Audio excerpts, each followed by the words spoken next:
Welcome back. You're watching ET Insights. It's not fair to tell hungry people that they must first work before they get any food. But what's also not fair to the taxpayers of this country is that the government seems hell-bent on throwing thousands of crore rupees of good money after bad into subsidies with no plans of addressing key issues like skill development. Swati D'Souza has more. 60,600 crore rupees. That's how much money India spent in subsidizing food last year. But just a little over 1/10 of the targeted 320 million people living below the poverty line had access to these subsidies. The proposed food bill aims to change that. But what it may end up doing is throw good money after bad. So the question is, why does India need to introduce a new subsidy at a time when its fiscal deficit is becoming a cause of worry? This bill does not have any economic rationale to defend it. It's being done primarily for political reasons. It's being done just as the MGNREGS was introduced on the UPA 1 to fetch supposedly electoral dividends. In exactly the same fashion, this bill is being done primarily for political reasons. Other experts agree as well. That's because India already has several welfare schemes targeting the rural and urban poor. Currently, there are 3 large social sector schemes targeting the poor: the Swarna Jayanti Gram Swarozgar Yojana, Indira Awas Yojana, and the massive public distribution system or PDS, which accounts for half of the budgetary allocation for India's social sector spending. Apart from this, there are schemes like the midday meals and the Integrated Child Development Scheme or the ICDS. But the effectiveness of these schemes is questionable. For instance, a World Bank report on the impact of the ICDS states that there is no clear evidence whether the scheme has achieved its goal of improving the coverage of specific child health interventions. Which is why it's essential to help the poor generate income rather than secure food. We can introduce in India is a program called Purchase for Progress.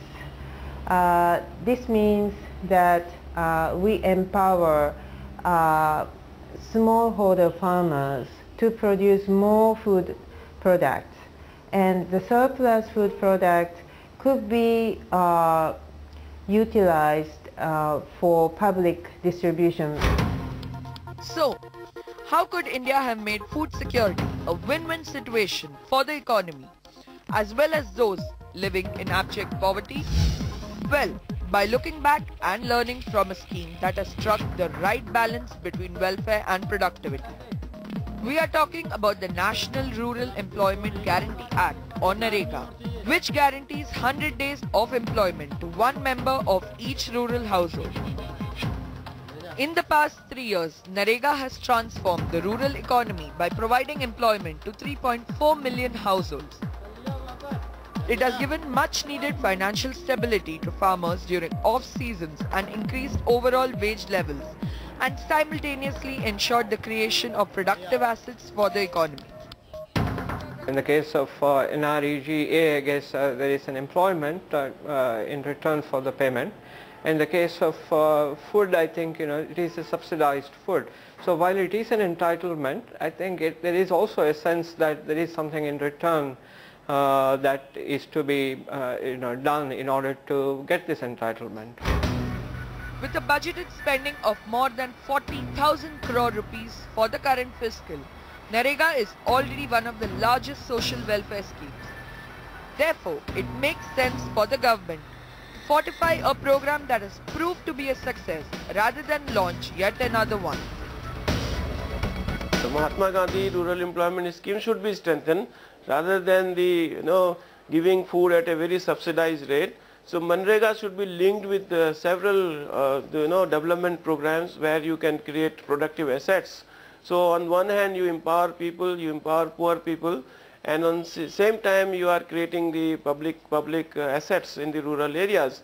So what I feel that the MNREGA should be linked with the right to food. It should not be, these two programs should not go independently. They should be clubbed into one program.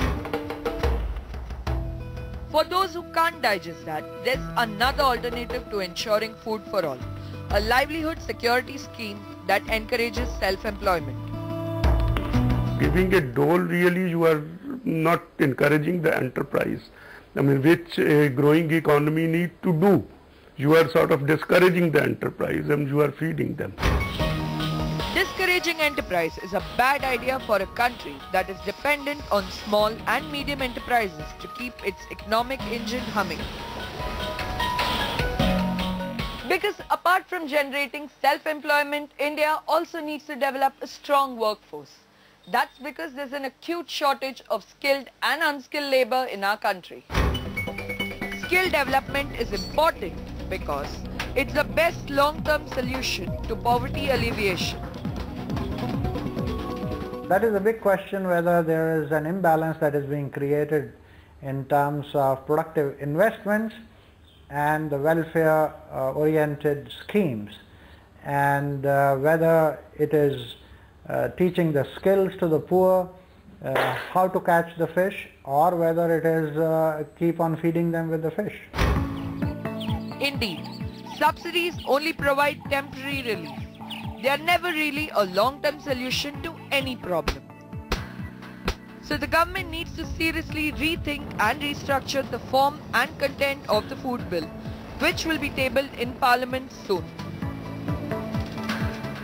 So why is the government hell-bent on spending money on food rather than educating and training its poor? Abhijit Sen, Member Planning Commission, defends that move after the short break. Stay with us.